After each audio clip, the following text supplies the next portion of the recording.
To learn in our FHL Art Studio, I recommend simple tools and materials to create great paintings. If you are in Canada, you can get most of them in just Dollarama, one of the most popular dollar stores. Over the years, I found materials from Dollarama are enough and basic to paint beautifully like these. The paint quality is better than those from other dollar stores. For most paintings, you just need to buy these 8 colors: black, white, light blue, dark blue, red, green, yellow, and brown. Among them, most popular colors are white and light blue in our classes. Please pause the video and read the names of these colors when you visit Dollarama. Another thing you need to buy is canvas. I recommend smaller sizes, for example, 5 by 7 canvas, or 8 by 10 canvas. These sizes are easy to paint enough details, and at the same time, handle a painting well as a whole. These two sizes are standard sizes, which mean you can easily find frames for them. After finishing a painting, you can frame it for yourself, or make it a gift for your loved ones. For Paintbrush, you may want to get a package like this, which includes big, medium, small, hard, and soft brushes, as you sometimes need different types of brushes to paint different parts. The package on the left are plastic palette knife, used for paint certain types of textures.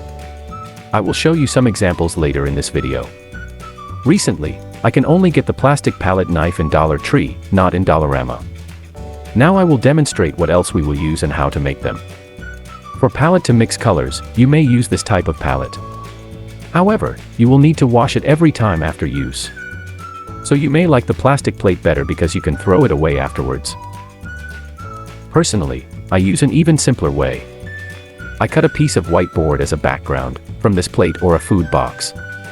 Then, I cover it with food wrap, to mix color to paint. After the painting, I can just take off and throw away the plastic wrap.